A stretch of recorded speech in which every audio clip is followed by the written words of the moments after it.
Assalamualaikum warahmatullahi wabarakatuh. Saya Dewi Apriliani dengan NIM 0311122040 semester 5 di Prodi Akuntansi pada kampus STY Atmajaya Subang. Pada video kali ini saya akan membahas salah satu jurnal dengan menggunakan bahasa dan pemahaman saya setelah saya membaca jurnal ini. Nah, jurnal yang akan saya bahas dalam video kali ini yaitu mengenai teori akuntansi yang saya dapatkan dari internet. Jurnal ini berjudul Teori Akuntansi, Konsep Akuntansi Pendapatan. Penulisnya Ibu Sri Hartiah dari kampus Program Studi Akuntansi Universitas Sains Al-Quran Wonosobo. Nah, video kali ini juga dibuat untuk memenuhi tugas akhir mata kuliah Teori Akuntansi yang diampu oleh Ibu Trisandi Eka Putri, SE MSI. Pada bagian abstraksi, artikel ini membahas tentang pendapatan dalam akuntansi, di mana akuntansi merupakan sebuah pencatatan keuangan dalam perusahaan yang tujuannya adalah memberikan informasi yang jelas dan berguna agar para pengguna laporan keuangan bisa mengambil keputusan yang baik tentang perusahaan tersebut. Salah satu bagian penting dalam akuntansi adalah pendapatan. Nah, pendapatan adalah uang atau kas yang masuk ke dalam perusahaan, misalnya dari hasil penjualan barang, jasa, atau aktivitas investasi.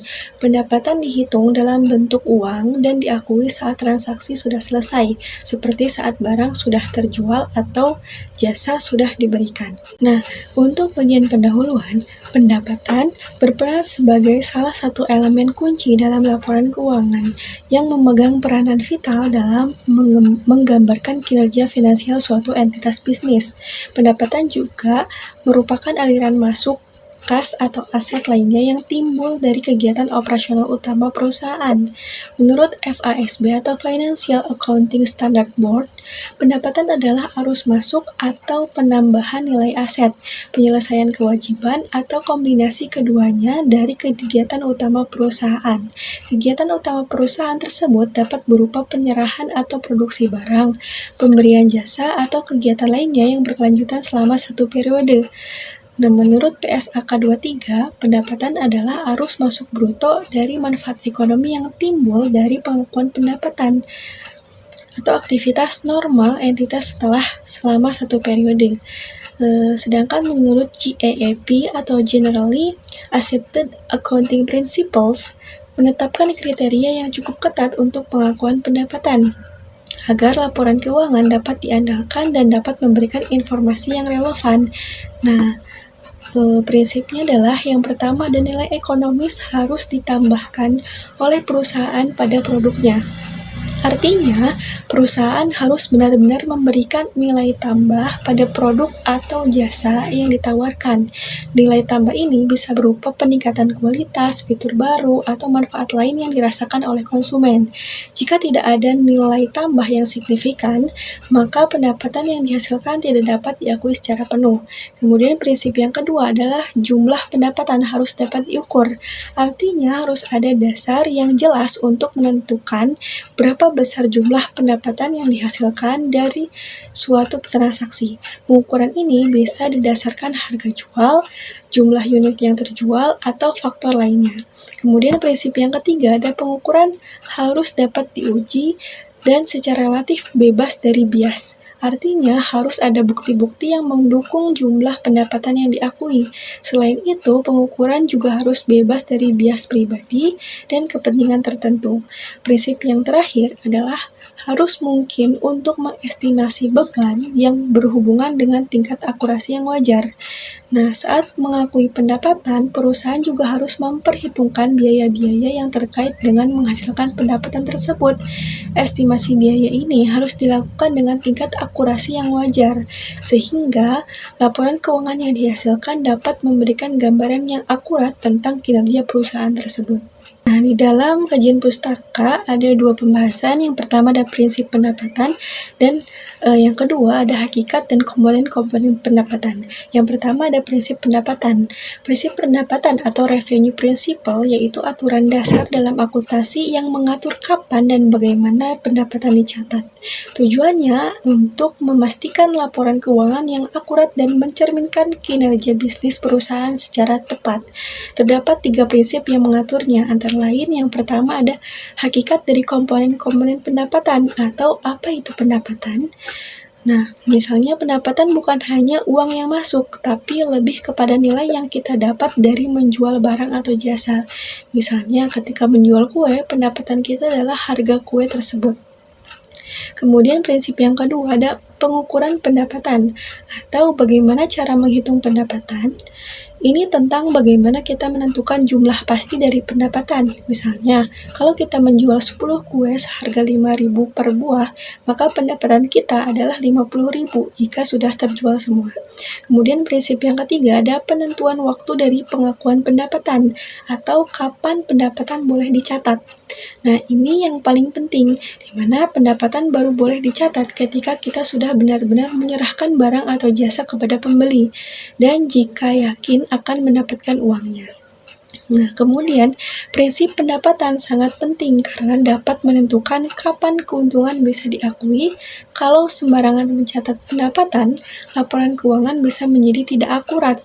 Meskipun sederhana, prinsip pendapatan seringkali menimbulkan perdebatan di kalangan akuntan, karena ada banyak situasi yang tidak selalu jelas kapan pendapatan harus diakui. Misalnya, bagaimana dengan pendapatan dari kontrak jangka panjang atau bagaimana jika ada pengembalian barang atau retur. Kemudian pembahasan yang kedua ada hakikat dan komponen-komponen pendapatan. Pendapatan ini dapat dilihat dari beberapa sudut pandang. 1. Arus kas masuk bersih dari aktivitas penjualan barang atau jasa. 2. Arus keluar barang atau jasa yang diberikan ke perusahaan kepada pembeli dan produk perusahaan yang dihasilkan dari penciptaan barang atau jasa yang bernilai. Nah, menurut Hendriksen, yang paling penting adalah produk atau jasa yang telah dibuat oleh perusahaan, karena produk atau jasa ini adalah hasil akhir dari usaha. Uang yang masuk atau barang yang keluar itu hanya bagian dari prosesnya saja. Nah, kenapa produk atau jasa itu lebih penting? Ada beberapa sebabnya. Yang pertama adalah konsep produk langsung mengarah pada objek yang diperjualbelikan, sehingga lebih mudah didefinisikan, diidentifikasikan, dan diukur. Yang kedua, konsep produk tidak menimbulkan ambiguitas dalam menentukan waktu pengakuan pendapatan. Yang ketiga, konsep produk lebih sesuai dengan tujuan utama akuntansi, yaitu memberikan informasi yang relevan tentang kinerja perusahaan. Nah, terdapat 2 pandangan utama mengenai pendapatan. Yang pertama ada pandangan yang luas atau komprehensif, dan yang kedua ada pandangan yang lebih terbatas. Nah, pandangan yang luas atau komprehensif ini adalah pandangan yang memiliki cakupan yang lebih komprehensif dan menganggap semua penghasilan yang didapat dari bisnis dan investasi sebagai pendapatan. Jadi, tidak hanya uang dari penjualan barang atau jasa, tapi juga keuntungan dari investasi juga termasuk di dalamnya. Sedangkan pandangan yang lebih terbatas, pandangan ini memiliki definisi pendapatan yang lebih sempit. Biasanya hanya mencakup penghasilan langsung dari aktivitas bisnis utama seperti penjualan barang atau jasa yang diproduksi. Nah, selanjutnya di bagian pembahasan ada 2 topik. Yang pertama ada pengukuran pendapatan, dan yang kedua menentukan waktu dari pengakuan pendapatan. Yang pertama pengukuran pendapatan. Pendapatan suatu perusahaan diukur berdasarkan nilai sebenarnya atau wajar dari barang atau jasa yang dijual. Nilai ini mencerminkan nilai uang yang diterima atau akan diterima perusahaan dari pelanggannya. Terdapat 2 interpretasi utama yang timbul dari konsep pendapatan. Yang pertama ada diskon kas dan pengurangan apapun dalam harga tetap. Seperti kerugian dari piutang tak tertagih, harus dianggap sebagai penyesuaian dalam menghitung pendapatan. Artinya, jumlah pendapatan yang diakui tidaklah sama dengan harga jual, melainkan harus dikurangi dengan nilai-nilai tersebut untuk mendapatkan nilai yang lebih akurat, yang disebut sebagai nilai sekarang terdiskonto atau ekuivalen kas bersih. Dan mengukur pendapatan berdasarkan nilai sekarang. Perusahaan memberikan gambaran yang lebih realistis tentang kinerja keuangannya. Kemudian yang kedua, ada untuk transaksi non-kas, nilai pertukaran ditetapkan setara dengan nilai pasar wajar dari pengorbanan yang diberikan atau diterima, mana yang lebih mudah dan lebih jelas untuk dihitung. Nah, pembahasan yang kedua yaitu penentuan waktu dari pengakuan pendapatan. Secara sederhana, bisnis umumnya menghasilkan pendapatan dan laba dari awal hingga akhir proses bisnis mereka, mulai dari menerima pesanan hingga pelanggan membayar pesanan tersebut. Namun, karena sulit untuk membagi pendapatan dan laba secara tepat, para akuntan menggunakan suatu aturan praktis yang disebut sebagai prinsip realisasi. Nah, realisasi ini adalah sebuah perubahan dalam harta atau utang suatu perusahaan yang sudah bisa dipastikan dan diukur dengan jelas, sehingga bisa dicatat dalam laporan keuangan. Hal ini bisa terjadi karena adanya transaksi bisnis dengan pihak lain, kebiasaan bisnis yang umum, atau karena perusahaan sudah hampir menyelesaikan kewajibannya sesuai perjanjian. Misalnya, ketika perusahaan menjual barang, pendapatannya baru bisa dicatat atau direalisasi setelah barang benar-benar dikirim ke pembeli dan pembayaran sudah pasti diterima. Nah, konsep yang begitu luas membuat akuntan mencari aturan detail. Namun, pemahaman tentang realisasi terkait suatu aktiva atau kewajiban harus diakui seringkali berbeda-beda antar akuntan, sebagaimana dilaporkan oleh American Accounting Association Committee tahun 1973-1974 mengenai konsep and standard external reporting. Kriteria spesifik untuk pengakuan pendapatan dan laba adalah 1. Diperoleh dan dalam suatu pengertian atau yang lain. Yang kedua, dalam bentuk yang dapat didistribusikan. Yang ketiga, hasil dari konversi yang ditetapkan dalam transaksi antara perusahaan dengan baik dengan pihak eksternal. 4. Hasil dari penjualan secara legal atau dari proses yang serupa. 5. Terpisah dari modal. 6. Dalam bentuk aktiva yang liquid. Dan yang 7. Baik dalam dampak kotor maupun bersihnya atas ekuitas pemegang saham harus dapat diestimasikan dengan tingkat keandalan yang tinggi. Nah, prinsip realisasi ini merupakan semacam safety net yang memastikan bahwa laba yang dilaporkan benar-benar mencerminkan kinerja perusahaan. Dengan begitu, laporan keuangan menjadi lebih transparan dan dapat diandalkan. Lebih eksplisit lagi, komite tersebut mendefinisikan realisasi atau realization sebagai berikut. Konsep laba harus sudah ada terlebih dahulu sebelum membahas mengenai kapan laba tersebut benar-benar terjadi atau terrealisasi. Prinsip realisasi bukan yang menentukan apakah ada laba atau tidak, tapi lebih seperti aturan main untuk menentukan kapan kita boleh mencatat laba dalam laporan keuangan.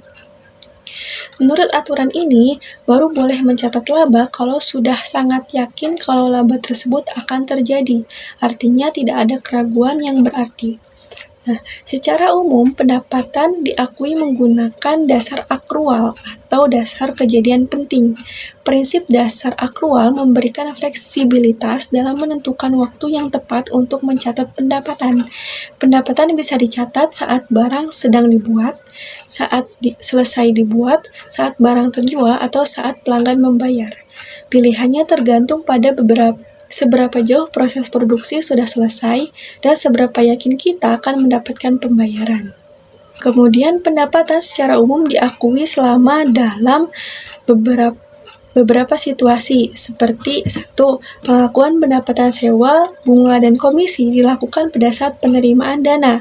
Syarat mutlaknya adalah adanya perjanjian tertulis yang mencantumkan mekanisme peningkatan bertahap atas tagihan kepada pelanggan. 2. Bagi penyedia jasa, metode akuntansi akrual lebih sesuai untuk mengakui pendapatan. Hal ini disebabkan oleh hak atas tagihan pelanggan yang secara langsung berhubungan dengan proporsi jasa yang telah diselesaikan. Yang ketiga, pengakuan pendapatan atas kontrak jangka panjang didasarkan pada tingkat penyelesaian proyek. Persentase penyelesaian dapat diukur melalui dua metode, yaitu perbandingan antara pekerjaan yang telah diselesaikan dengan keseluruhan lingkup pekerjaan dalam kontrak, dan perbandingan antara biaya yang telah dikeluarkan dengan total estimasi biaya proyek.